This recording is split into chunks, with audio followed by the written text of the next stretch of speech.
Okay pare, malapit na tayo ngayon doon sa mismong venue kung saan ginaganap yung famous ngayon na Shigotsuko Ice Festival o Nihongo nante yun? Hyoto? Shoto. Shoto. Shoto Matsuri. So, Shoto Matsuri o Ice Festival. Iba to doon sa Snow Festival naman ng Sapporo. Yun ang mas famous dito sa Hokkaido, yung Snow Festival ng Sapporo. Pero ngayon, nagiging paborito na rin tong puntahan kasi nga dahil sa Instagram, sa mga TikTok posts na grabe, sobrang dami ng tao. Last year, sa experience namin last year, no, may kasama kaming mga kaibigan ko na nagpunta dito. 3 hours last year, 3 oras bago ka makapasok dun sa venue. Magwa-waiting ka dito sa labas. Ito, itong tinatakbuhan ko na to, na halos mga 1 kilometro pa hanggang doon sa entrance bago ka makapasok, aabutin ka ng 2 o 3 oras. So ngayong taon na to, kita nyo halos wala pang sasakyan. Siguro isang dahilan na rin yan, walang masyadong mga Chinese tourist, konti, kaya ngayon hindi masyadong kondero, yung tawag na hindi masyadong masikip, hindi masyadong crowded. Yung lugar na dinadaanan ko, ito yung napakaganda kapag autumn o yung taglagas, tsaka yung pagsakura. Ang ganda nitong lugar na to. Ngayon parang ka nga sa horror movie kasi lahat ng puno walang masyadong, talagang walang dahon, as in wala. Buti nga 2 days ago medyo uminit-init ng konti, kaya yung kalsada ngayon hindi masyadong mahihit o hindi masyadong madulas. Kaya timing yung punta ngayon, tapos maganda pa yung panahon. Maaga kami umalis at para makapasok, kasi kaya na-expect ko na baka maraming sasakyan, pero wala, as in wala. Oh, sugoi ne, free ne. Yokatta ne. Okane iro ka na. May bayad kasi ang parking dito, 500 yen. Kung magpupunta kayo dito ng nakasasakyan, kailangan niya magbayad sa entrance ng 500 yen, tapos bahala na kayong humanap ng lugar. Kasi malawak naman yung area sa loob na kinonvert nila para maging parking area. Tamang araw ka, Muryo. Yokatta ne. Muryo, ang ibig sabihin libre, walang bayad. So ngayon, walang bayad ang parking. Ang luwag ne. so, suitiriyo. Napasasama ko na yung Hapon at Tagalog. Ang luwag ne, sabi ko. Ang ganda na. Alam mo, kahit ilang beses na ako, halos taon-taon nagpupunta kami dito, hindi pa rin mawala excitement kasi sobrang ganda nitong lugar na to talaga. Lalo na siguro kapag first timer ka, makikita mo yung ganito. Ako nga na halos taon-taon nandito na, talagang na-excite pa rin akong pumunta.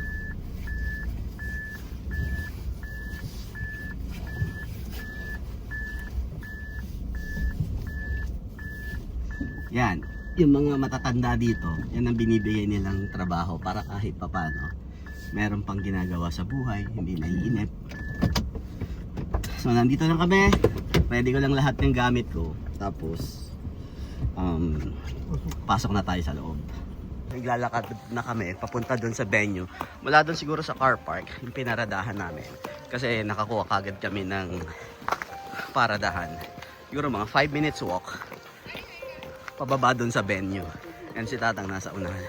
Tignan mo naman, paano hindi ka mamamangha dito sa lugar na to kahit anong panahon. Napakaganda. Mamaya kain tayong street food. Baba na. Iyo. Area na to, isa to sa pinaka-paborito ko, yung zigzag kasi napakaganda sa video nito eh. Yung area na to na binababaan mo ay na mismong venue nandun. Si Tatang na excited na rin. Halos sabi ko nga taon-taon na kaming nandito, pero na-excite pa rin kami na pumunta kasi nga sobrang ganda naman talaga ng paligid. Lalo ngayon ang ganda ng panahon, timing yung punta namin. Tignan mo kung gaano kaganda yung paligid na yan. Ayun na yung famous entrance nandun sa baba. So video muna ako ng konti para mas habang konti pa yung tao, makakakuha tayo na mas mga magagandang angulo. Tumaas na yung entrance fee ngayon. 1,000 yen na. So, pasok na tayo. Bihira ka lang makakapaglakad sa ganitong mga wall ng yelo. Pagpasok mo pa lang ay sasalubong na sa'yo agad ang mga naglalakihang man-made ice sculpture na ito, na para bang dadalhin ka sa ibang dimensyon ng mundo. Sa unang tingin, hindi mo akalain na ito ay sadyang ginawa dahil sa laki at kinang ng mga refleksyon ng mga dambuhalang yelo. Talagang kamangha-mangha kapag ikaw mismo ang nakakita ng ganito, lalo na sa mga katulad nating nakatira sa mainit na bansa katulad ng Pilipinas. Lahat ng turista ay abala sa paglilibot sa buong lugar para makita ang iba't ibang tema ng mga eskultura. Ito tayo ngayon sa parang ginawa nilang simbahan. Yan, merong chandelier. Meron parang altar dyan sa harap. Maliit lang siya. Hindi siya ganun kalakihan. Kaya dito, puro ginagawa nila one way. Nandun yung entrance. Kabila. Ito naman yung exit. Labas na tayo.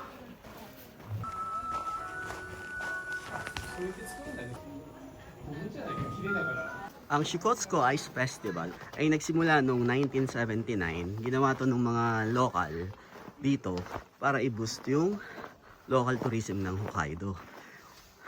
At nagtagumpay naman sila dahil sa ngayon, sobrang famous na ngayon itong Matsuri na to o festival na dinadayo ngayon ng maraming turista galing sa iba't ibang bansa. Itong mga bloke ng yelo na to, itong mga ice sculpture na to, gawa to doon sa tubig na galing sa lake.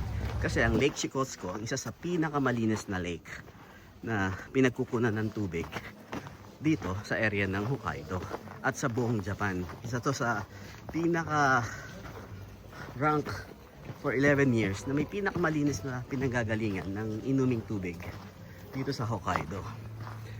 Kung makikita yung mga blue na ice sculpture na yan, yan ay dahil sa sobrang linis ng tubig ng Hokkaido. Kaya kapag ka natamaan ng ng araw, tignan mo, nagre-reflect, ang ganda ng reflection niya na kulay asul. Yan yung tinatawag na Shikotsuko Blue na talaga namang nakakamangha. Ang ganda pagmasdan, katulad niyan, meron pang man-made fountain. Yung lake, nandoon sa banda doon. Sakto, merong mga nagsoshow. Yan, yung mga sinaunang tao dito sa Hokkaido. Ang tawag sa kanila ay Ainu people. Suot nila yung national costume nila. Tiyempong-tiyempo talaga yung punta na. Ang galing ng punta natin kasi yan, meron cultural show.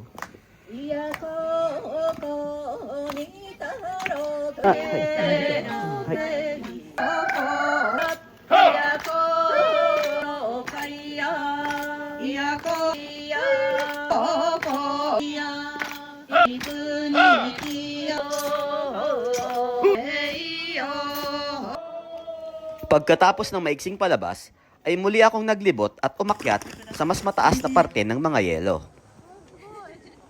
Dito ay lalo akong napahanga dahil sa napakagandang tanawin ng mga bundok, lawa at mga yelong dambuhala. Second floor.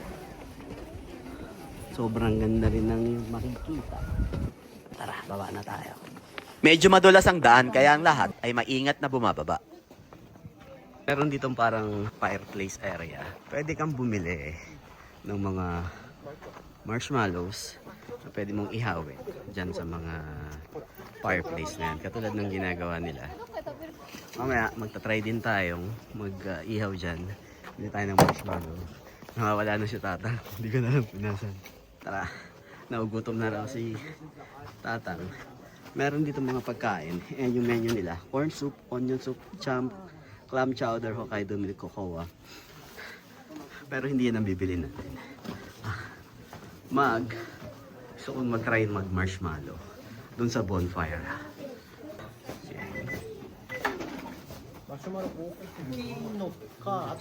Painumin muna natin ng soup si Tatang. Corn soup. No.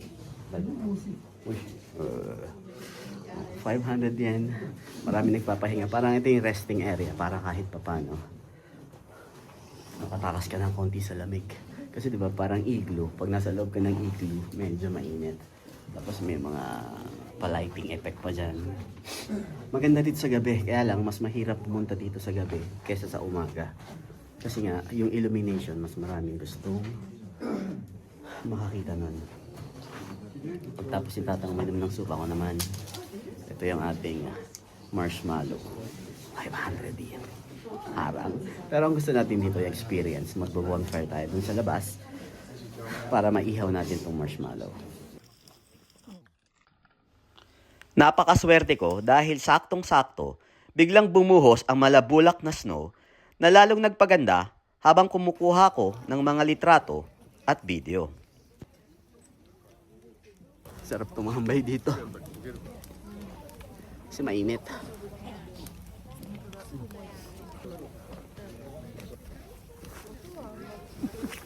Pabilis magpalit ang panahon dito. Kanina ang araw, di ba? Ngayon biglang kumulimlim, bumubuhos ang snow. Pero syempre, mas dramatic ang dating pagka umulan ng snow. After natin dito, kakain lang kami saglit. Tapos, ang susunod na destination natin ay yung pinakamatandang onsen ryokan dito sa area ng Shikotsuko. Mga 100 years old lang naman yung onsen ryokan na yan. Ang mga ryokan ay mga traditional Japanese inn. Humaba na yung pila nung kainan ng street food. Kanina nung pagpasok namin, di ba wala pang tao. Ngayon, ang haba na yan. Dumami na. Si tata, pagod na to. Pagod na, gutom pa. Yung area na yun, yan yung parang mini museum. Makikita mo dyan yung history ng Shikotsuko. Kiosk kita kudasai. Ito naman yung alley na para sa mga restaurant. Iingatan ko si tatang kasi. Kiosk kita kudasai. Ayan, Lag Bear. Dito soba. Inabot na kami ng tanghali dito. Kaya halos lahat ng pinuntahan namin na restaurant ngayon punuan na. Matagal yung antayan. Kaya balik kami ulit dito doon sa soba. So soba na lang kami. Wow. So no, make a date. Uy, ayaw pa maghawak ng kamay. Malamig. Sige na, hawak na kamay. Nyori pa kayo eh. Sige na, hindi ako mainggit. Na, hawak mo na. Naks. Uy, pinadodoplisan pa. Nyori pa to eh. Sige na, ayun. Dito na lang kami. Soba. Pasok na kami. Pumasok na si tata. Pasok na ako. Ito na yung pagkain ko ngayon. Soba. At tendon.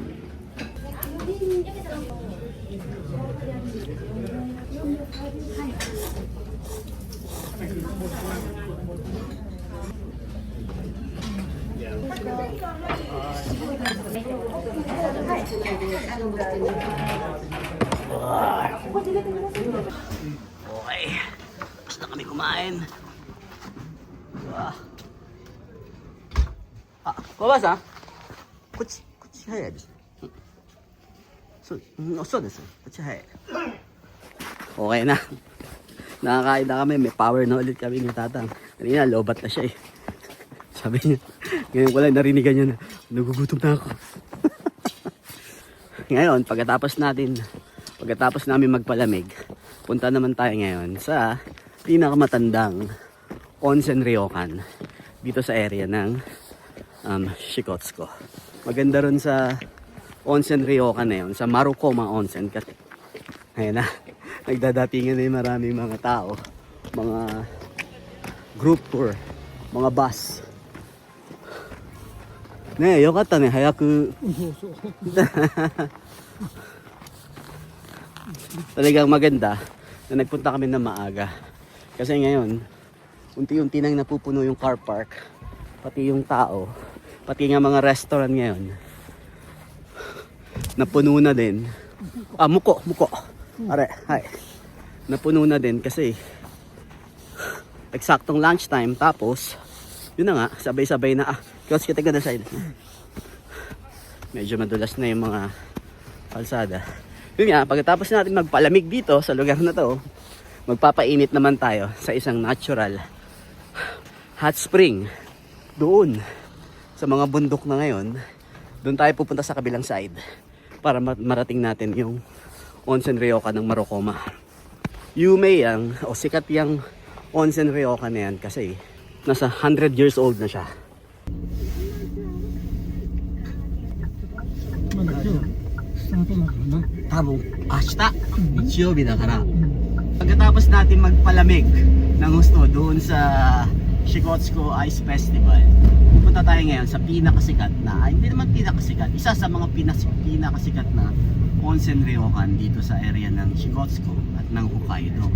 Kasi 100 years old na itong onsen ryokan na to, na natural hot spring.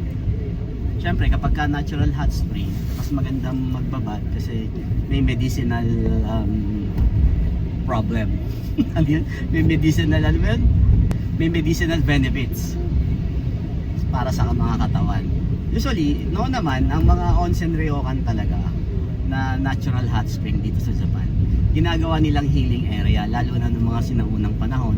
At syempre, alam mo na, nung pagka, eto na, approaching na tayo sa Shikotsuko Lake, sa sa lakeside. Isa rin to sa mga pinaka-scenic spot. Kapag pupunta ka rito at magdadrive ka, isa to sa mga pinaka-scenic spots ng Hokkaido dito sa Shikotsuko area. Kasi napakaganda nito, medyo maulap na nga lang eh. Pero ngayon sumisikat na ulit yung araw. Ayan, lumabas na yung bundok. Yung Shikotsuko Lake napapaligiran ng 3 bundok. Yung nasa harapan natin, yan yung Mount Eniwa. Nandun sa bandang kaliwa sa lakeside, nandyan yung Mount Arumae na hanggang ngayon ay active volcano pa rin.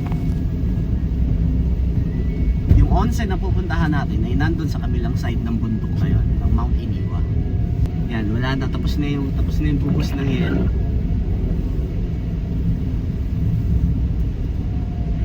Lumalabas na rin ulit yung araw, gumaganda na, ang ganda na ng itsura ng bundok. Buti nga yung kalsada, wala masyadong yelo ngayon, nalusaw na, kaya hindi ganun masyado kadelikado mag-drive papunta. Opo, itsude mo kirei desu ne. そう。あんまり車ないし。 Yung keshiki wa natsu to ka haru to ka fuyu mo surai.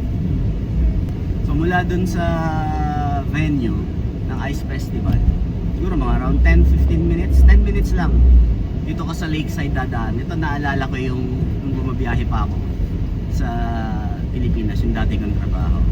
Ang kahawig na kahawig dito sa atin, yung sa boundary ng Ilocos at ng Cagayan ba yun? Oo, ng Cagayan, yung patapat. Diba ganito yun? Dadaan ka dun sa gilid ng parang South China Sea na yata yun, o West Philippines Sea na nakikita mo dun sa area na yun. Tapos ganito, na parang dumadaan ka sa gilid, nakikita mo na yung dagat. Halos kapareho. Wala lang siyang bundok na katulad nito na may mga yelo. Kaya nga sabi ko, kahit halos taon-taon, siguro sa loob ng isang taon, ilang beses kami bumabalik-balik dito. Kasi nga sa loob, kahit na anong season, mapa summer, spring, o yung taglagas, yung apat na season na yan, wala kang tulak kabigin kasi lahat maganda.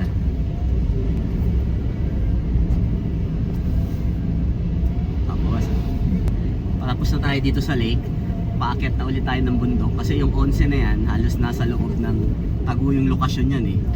Nasa kalagitnaan, nasa gitna ng masukal na area yung lugar na yan. Pero yung kalsada makikita mo na talagang smooth na smooth, halos wala kang nadaan ng lubak, halos wala kang nadaan ng butas ng kalsada. Tiyempo talaga yung punta natin, ang ganda ng panahon. Kanina mamuulan ng yelo, di ba? Ngayon, maaraw na naman. Ito may daan papunta ng Sapporo yan. Pag kanan mo dyan, Sapporo, tayo pa kaliwa, papunta dun sa onsen area.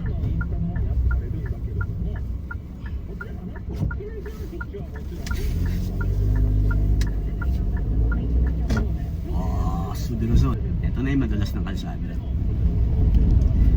Ito, kailangan ng takbo mo mga 20-30 kilometers lang, lalo na palusong. Kasi pagka dumausdos ka rito, dire-diretso ka na dyan. Kaya ingat, kailangan doble ingat ka pagka ganito na yung area na dinadaanan.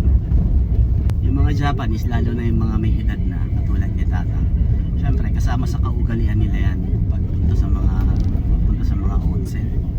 Layo-layo pa pala, 1.5 kilometers pa. Yung kalsada na two-way, halos naging one-way na. Kaya pag may nakasalubong ka sa harapan, kailangan mo gumigewang-gewang kami. Kaya dito pagka two-wheel drive lang yung sasakyan mo, hindi ka mahihirapan ka umakyat dito. Kasi dudulas ka lang. Kailangan talaga kahit maliit yung sasakyan mo, cage daw siya katulad nito. Kailangan naka 4-wheel drive ka. Konti na lang, 2 minutes.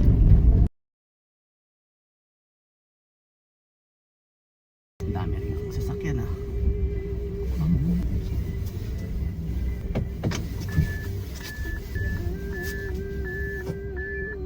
Okay.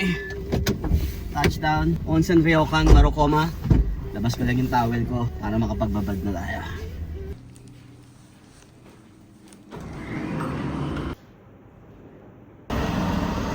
Pasok na tayo. Ito yung mga traditional Ryokan o inn. Tingnan mo, yan yung history ng lugar.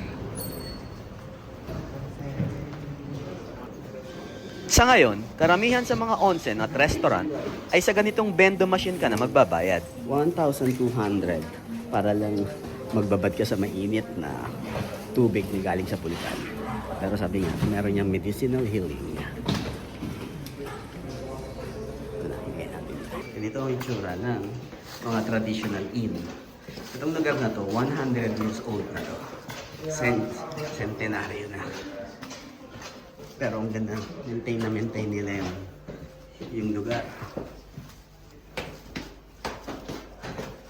Usually ako pag nagbabad sa ganito mga isang oras, tatang kalahating oras lang yung tapos na yan. Pero ngayon bibilisan ko rin kasi medyo hapon na. Baka maging madulas na lalo yung kalsada. Typical na Japanese style. Kailangan natin magpalit ng sapatos. Ito, para mas makatipid ka ng konti, magdala ka na lang ng sarili mong towel. Kasi kung wala kang dalang towel, aarkila ka pa. Plus 300 yen pa. So yung 1,200 mo, magiging 1,500. Ito na. So hanggang dito na lang. Kasi palitan na ng damit yan, so bawal na mag-video. Kita-kita na lang tayo mamaya pagtapos ko lumabas. Bye-bye. Tapos na, after kulang-kulang isang oras, meron ditong massage chair. Kaso wala ng oras. Ayun na tatang. Dito sa waiting area. Gantay na. Wow, kuminis ang mukha. Yan ang view na makikita mo kapag ka nandun ka mismo sa onsen. Ano yung nakikita nyo? Doon sa harapan na yan, may mga wild duck na nandun. Yan yung makikita mo mismo doon sa onsen. Dami ne, soto. Oh, kumo dami ne. Labas.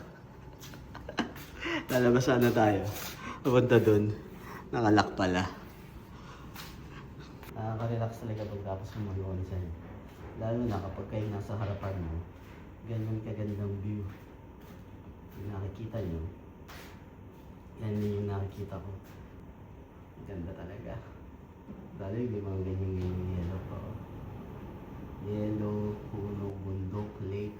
Tapos doon sa baba, may mga wild duck ayun. Ano, hanggang dito na lang. Ito ko natatapusin ng video na to. Dahil 1 oras at kalahati pa ang biyahe hanggang sa bahay ko, hanggang sa muli. Bye.